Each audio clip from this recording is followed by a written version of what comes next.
তিশা আবারও আখিকে অপমান করে বলল, আহাত আমাকে অনেক বেশি ভালোবাসে, আমার জন্য সে সব কিছু করতে পারে। পুরো ভিডিওটা না টেনে সম্পূর্ণ দেখতে থাকুন। তাহলে তুমিও কম না, কয়দিন যাইতে না যেতে বয়ফ্রেন্ড কেন? আরে আপু, আপনি হচ্ছেন ভুল বুঝতেছেন। আমার বয়ফ্রেন্ড ছিল সেই কলেজ লাইফে, আমি রিলেশন করছি। আমি যদি বিয়ের পরে করতাম তাহলে একটা কথা ছিল। 8 থেকে 9 বছর আগে আমার রিলেশন ছিল, সেটা এই মুহূর্তে তুলে আনার কোনো ইয়ে আছে? ও তো প্রেম করছে লিজান, তারপর হইতেছে আরো রবিন, আরো কয়েকটা ছেলের সাথে।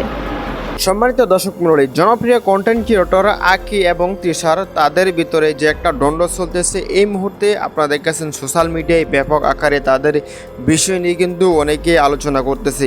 আসলে তাদের ভিতরে কি এমন হয়েছে যে এতটা দ্বন্দ্ব চলতেছে সোশ্যাল মিডিয়ায়? তো সম্মানিত দর্শক, আজকে আপনাদেরকে কিছু ভিডিও ফুটেজ দেখাবো। সেই ভিডিও ফুটেজের মাধ্যমে আকি এবং তিশা তারা দুজনকে কি বলতেছেন আজকের এই ভিডিওতে আমরা তুলে ধরবো। তো ভিডিওটি সম্পূর্ণ দেখে আপনাদের ব্যক্তিগত মতামত কমেন্ট সেকশনে জানিয়ে দিবেন। তো চলুন দর্শক। তুমিও কম না, কয়দিন যাইতে না যেতে বয়ফ্রেন্ড কেন? আরে আপু, আপনি হচ্ছেন ভুল বুঝতেছেন। আমার বয়ফ্রেন্ড ছিল সেই কলেজ লাইফে, আমি রিলেশন করছি। আমি যদি বিয়ের পরে করতাম তাহলে একটা কথা ছিল। 8 থেকে 9 বছর আগে আমার রিলেশন ছিল, সেটা এই মুহূর্তে তুলে আনার কোনো ইয়ে আছে? ও তো প্রেম করছে লিজান, তারপর হইতেছে আরো রবিন, আরো কয়েকটা ছেলের সাথে। সবসময় বলতো আমি রবিনকে অনেক ভালোবাসি। 3 দিন 4 দিন ধরে আমাদের ঝগড়াটা চলতেছে। সেদিন সকালবেলা আমরা ঘুম থেকে উঠে, আমরা তো আবার ঘুম থেকে উঠি দুপুরবেলা, তো সেটাই আমাদের কাছে সকাল। তো ঘুম থেকে উঠেই তিশা বেডরুম আলাদা করতেছিল। তো সবাইকে দিয়ে বলতেছে নবাবজাদিরে ডাক দে, বেডরুম আলাদা করব। মানে নানান ধরনের খারাপ খারাপ ইঙ্গিত করে কথা বলতেছিল। তখন আমি আর ওর সাথে কথা যাইনি। তখন আমি আমার হাজবেন্ডকে ডাক দিচ্ছি যে আমার সাথে একটু আসো কথা বলো। তখন আমি আমার হাজবেন্ডকে ডাক দিয়ে বলতেছি যে কিভাবে কি করতে চাচ্ছে, বেডরুম যে আলাদা করবে, তুমি কি একদিন আমার সাথে ঘুমাবে একদিন ওর সাথে ঘুমাবে এইভাবে? বলতেছে আমি জানি না, আমাকে কেন প্রেশার দিতেছো, আমাকে মেন্টালি প্রেশার দিতেছো, টর্চার দিতেছো, এরকম জোরে জোরে কথা বলছে। তখন আমি বেডরুম খুলে আমি বলে তিশাকে ডাক দাও। তিশাকে ডাক দিচ্ছি। তিশা আমাকে বলতেছে কেন আমার হাজবেন্ডকে তুই মেন্টালি প্রেশার দিতেছিস, মানসিক ভাবে তো শেষ হয়ে যাচ্ছে তোর জন্য দিন দিন, এরকম ভাবে আমাকে কথা বলতেছে। পরে আমি বলতেছি যে আমি ওর কাছে একটা কথা জিজ্ঞেস করলেও যদি এটা খারাপ হয় বা মেন্টালি প্রেশার দিই তাহলে আমি এখানে থাকবো না। এই কথাটা বলার পরে হাত হচ্ছে আমাকে 2টা থাপ্পড় মারছে। আমি বলছি যে আমার বলতেছে যে এত উঁচু গলায় কথা বলতেছে, 2টা থাপ্পড় মারো, আমাকে থাপ্পড় মারো। তখন আমি হাত টান দিয়ে বলছি যে হ্যাঁ থাপ্পড় মারো, আমাকে মারো। তখন হচ্ছে সেই হাত ধরাতে তার হাতে শিলি ছিল, ব্যথা পেয়েছে, কিন্তু এটা আমি ভুলবশত আর কি, আমার খেয়াল ছিল না তখন রাগের মাথায়। তারপর হচ্ছে আমাকে 2টা থাপ্পড় মারে। আর যখন আমি থাপ্পড় মারার পরে আমি বলছি যে আমি থাকবো না, আমি যখন অন্য রুমে যাইতে চাইছি তখন আমাকে জোর করে হাতটা ধরে তারপর হচ্ছে আমার চুল ধরে আগে টান দেয়, তারপর হচ্ছে 3-4টা থাপ্পড় মারে। এতদিন কেমনে ছিলা তুমি আপু? তিশার ভাব দেখলেই উঠে যায়। আপু এতদিন আমি অনেক থাকার চেষ্টা করছি। আমি যখন প্রেগনেন্ট হই তখন থেকে আমি মানে অনেক চেষ্টা করছি যাতে আমার বাবুটা মানে বাবা ছাড়া না হয়, অনেক চেষ্টা করছি। যখন থেকে আর পারতেছি না তখন আইসা পড়ছি।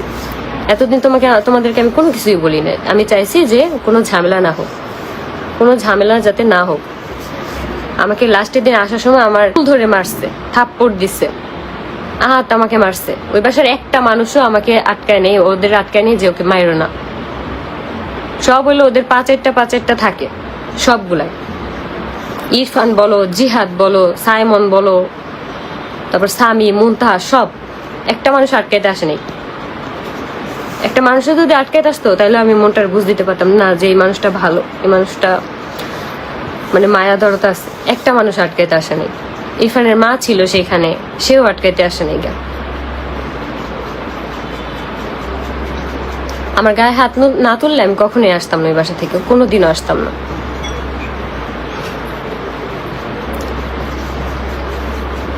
আপু আপনাকে দিয়ে প্রমোশন করাতে চাই আপু, আর এখন একটু মেসেজ দিয়ে রাখেন, আমার যদি লেট হয় তাহলে মাফ করে দেন, কারণ হচ্ছে আমি একটু ব্যস্ত আপু।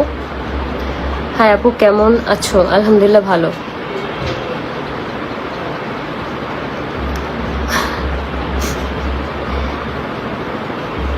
দীপার সাথে কথা বলো। দীপার সাথে আমার কথা বলার মতো কোনো ওয়ে নেই, কারণ দীপার সাথে হচ্ছে আমার ননাসের সাথে কথা হয়।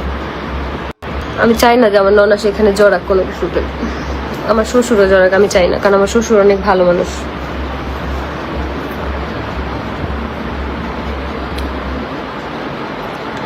আর আপনি সাবধানে থাকেন। আপু আমি সাবধানে আছি। এখন যদি ওরা আমার কোনো ক্ষতি করে, মানে কোনো লোক দিয়া বা কারো দিয়া, আমি জানি না, আমার যদি কোনো দিন যে শুনতে পারেন যে আমার কোনো ক্ষতি হয়েছে বা আমার ফ্যামিলির কোনো ক্ষতি হয়েছে, তাহলে যেন আপনারা বাসায় বিচারটা কইরেন, কারণ ওরা খুবই খারাপ, খুবই খারাপ। আপু তোমার গায়েও হাত তুলছে? হ্যাঁ আপু, আমার গায়েও হাত তুলছে। তিশা, আহাত দুইজনই আমার গায়ে হাত তুলছে। গায়ে হাত না তুললে আমি কখনোই এত হাইপার হইতাম না, কখনোই বাসা থেকে চলে আসতাম না। গায়ে হাত তোলার পরে আমার রাগ অনেক উঠে গেছে, যার কারণে আমি বলছি যে আমাকে এখন যাইতে হবে, আমি এইভাবে আমি থাকবো না, আমি তোদের সাথে থাকতেও চাই না। আগে থেকে আপু যখনই ঝামেলা হইতো তখন থেকে আমি থাকতে চাইতাম না। তুমি মামলা করো, দীপার সাথে কথা বলো। আমি কোনো স্টেপ নিতে চাচ্ছি না, যদি আমাকে বেশি ওরা ফোর্স করে আমি স্টেপ নিতে বাধ্য হব। আপু তুমি বাদ দাও নিজের জীবনটা, চিন্তা করো। আপু বাদ দিয়ে তো থাকতে পারতেছি না, আমি তো বাদ দিয়ে দিছিলাম, নিজের কাজ বাজ নিয়ে ব্যস্ত ছিলাম, ওরা তো আমাকে ভালো থাকতে দিতেছে না। আপু তোমার সব ভিডিওগুলো আগে দেখতাম, থ্যাংক ইউ আপু, আগের থেকে অনেক সুন্দর লাগছে। এখন অনেক টেনশন ফ্রি আছি, এই জন্য হচ্ছে অনেকের। কিন্তু তিশা আপুর জন্য আইনের ব্যবস্থা নেন। কি নেব? কি আইনের ব্যবস্থা নিব?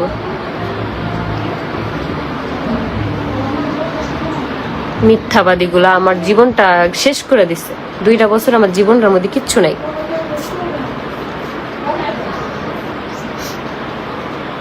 আপু আপনি একটা জিডি করেন।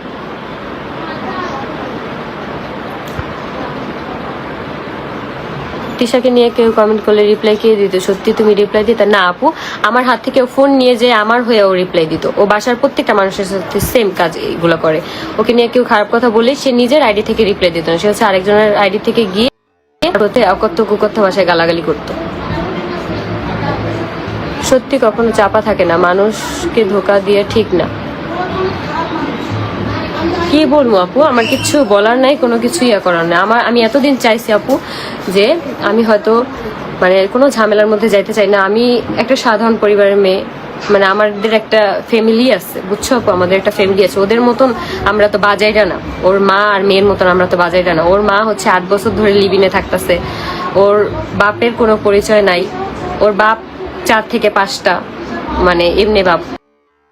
হচ্ছে বিদেশে থাকে, সেই ব্যাপারে কোনোদিন দেখাতে পারছে আজকে পর্যন্ত? যদি দেখাতে পারে তাহলে হচ্ছে আমি আর কি বলবো, আমার কোনো বলার কোনো ভাষা নেই, যদি দেখাতে পারে। আর সানিমের আব্বুরে দেখায় না, কারণ সানিমের আব্বুর মনে হয় আরেকটা সংসার আছে, যার কারণে সানিমের আব্বুরে দেখায় না। ওর মা হচ্ছে সবসময় ওদের বাসার অ্যাড্রেস হাইড করে রাখে সবসময়। আমি যখন চলে আসছি, আমাদের মধ্যে যখন ঝামেলা চলতেছে ওর মাকে নিয়ে, তখন একটু টুকটাক ঝামেলা, তখনই ওদের বাসার অ্যাড্রেস চেঞ্জ করছে যাতে করে ওর মাকে কেউ খুঁজে না পায়। হাই, কেমন আছো তুমি? ভালো আছো? ওরে বাবার বন্ধু। বাবু কেমন আছে? বাবু আলহামদুলিল্লাহ ভালো আছে।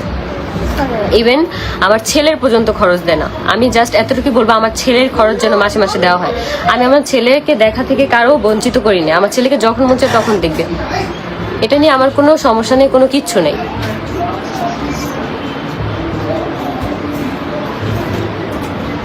আপু তিশা টাকার জন্য নিজের জামাইকেও ছাড়ে না। জানি না ওর আগের জামাইরে কি করছে না করছে। আমার ছেলেটা হওয়ার পর থেকে আমার উপরে এই অত্যাচার আর কি দিন দিন বাইরেই যেতেছে। আমি ধৈর্যের সীমা একদম পার হয়ে এখন আমি এই অবস্থায় দিয়ে দরজা লাগা দাঁড়িয়ে দাও।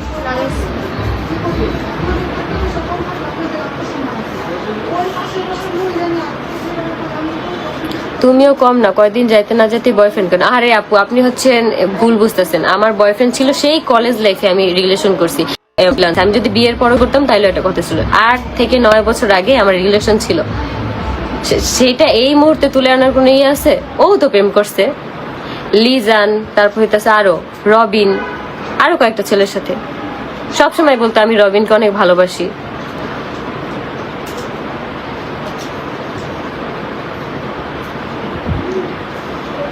অনেক দোয়া রইল আপু আপনার জন্য। থ্যাংক ইউ আপু, দোয়া করেন। তিশা একটা ডাইনি না, ও একটা 3rd ক্লাস, পুরো একদম 3rd ক্লাস।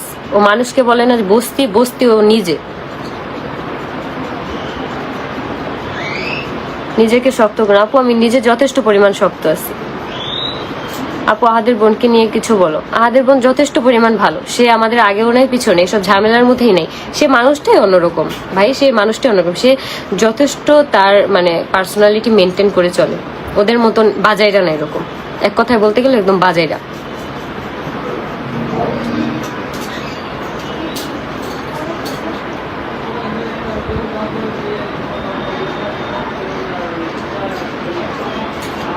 আপু কাজ করে না, নামাজ পড়ে না, রাজ বাবাকে খেয়াল রাখো। আপু আমি চাই আমি নিজের কাজ নিয়ে ব্যস্ত থাকি, ওরা আমাকে ভালো থাকতে দিবে না আপু। আমি চাই নাই কখনো মুখ খুলতে। আজকে আমি জাস্ট বলতে বাধ্য হয়েছি, আমার বাবা বিজনেস করে, জুতার দোকান আছে আমার বাবার।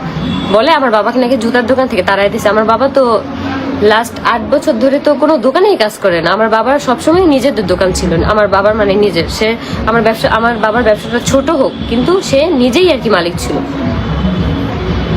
তা আমার মা নাকি ওই পরকিয়া করছে দোকানদারের সাথে, এরকম কোনো রেকর্ডই নাই।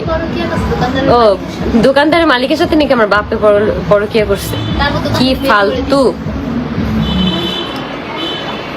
তিশার মানে এত খারাপ স্বভাব। মারিয়া মেয়েটাকেও পর্যন্ত লাস্টের দিন যে মারিয়া চলে যেতে চাইছে সেই দিন পর্যন্ত মারিয়াকে গায়ে হাত তুলছে, মারিয়াকে থাপ্পড় মারছে, ঘুষি মারছে, চুল ধরে টান দিয়ে মারছে মারিয়াকে। এখন ওর মার বাসা থেকে মারিয়া চলে গেছে কারণ মারিয়াকে দিয়ে বাসার কাজ করায়, ঘর মোছায়, ঘর ঝাড়ু দেওয়া। অথচ মারিয়াকে যখন নিছে তখন বলছে তুই শুধু আমার ভিডিও বানাই দিবি আর ভিডিও এডিট করবি, এই কথা বলে নিয়ে ওই মেয়েটাকে দিয়ে বাসার সমস্ত কাজ করায়। তারপর হচ্ছে থালা বাসন ধোয়, তারপরে হইতাছে যে সংসার যাবতীয় যত খুঁটিনাটি কাজ আছে সব ওই মেয়েটাকে দিয়ে করে, যার কারণে ওই মেয়েটা বাধ্য হয়েছে এখান থেকে চলে যেতে। তারপর মৌকে আমি বলে নিয়ে আসছি যে মৌ হচ্ছে তিশার অ্যাসিস্ট্যান্ট হিসাবে আসবে। আসার পরে মৌকে দিয়ে বাচ্চা পালাইছে, ফিটার ধোয়াইছে, মৌ মানে বাবুদের জামা কাপড় ধোয়াইছে, রুম গুছানোর থেকে শুরু করে সবকিছু করাইছে। অথচ মৌর সাথে আমার কথা হয়েছে মৌ তিশার অ্যাসিস্ট্যান্ট হিসাবে কাজ করবে। মৌকে আমি নিজে নিয়ে আসছি। তিশা তখন বলছে আমার অ্যাসিস্ট্যান্ট আমার সাথে সাথে থাকবে, আমার কখন কি লাগবে এনে দিবে না দিবে সবকিছু করবে। বাচ্চা পালার কোনো কথাই ছিল না।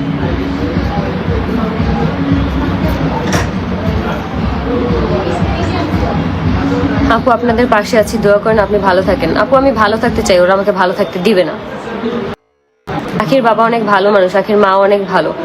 আমাদের এরকম কোনো ব্যাড রেকর্ডই নাই। আমার বাবার মায়ের যদি ব্যাড রেকর্ডই থাকতো তাহলে ক্যামেরা আড়াল করে রাখতাম, দেখাইতাম না, যে বলতাম আমার বাবা বিদেশে, আমার বাবা বিদেশ থাকে, আমার বাবা আমেরিকা থাকে।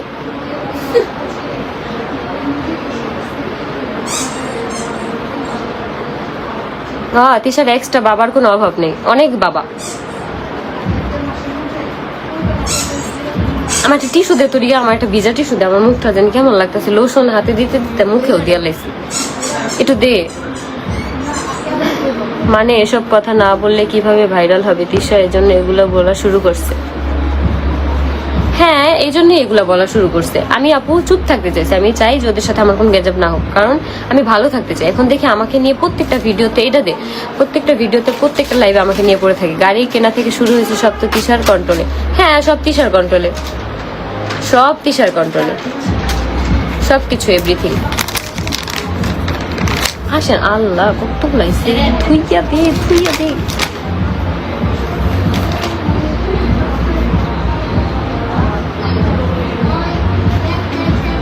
আহাতকে পর্যন্ত তাবিজ করে নিয়েছে, নাহলে আহাত কেন শুধু তিশা তিশা বলবে। আমার হাজবেন্ড কখনোই এরকম ছিল না, শুরুর দিক থেকে আমাকে একটু একটু করে ভালোবাসার ট্রাই করছে। যখন দেখে যে আমাকে ভালোবাসতে, মানে যখন তিশা দেখে যে আমাকে ভালোবাসতেছে তখন দেখি যে ওর এই বহুরূপ সহ্যই করতে পারতো না। আমার হাজবেন্ড আমার কাছে এসে 5টা মিনিট বসতে পারতো না পর্যন্ত।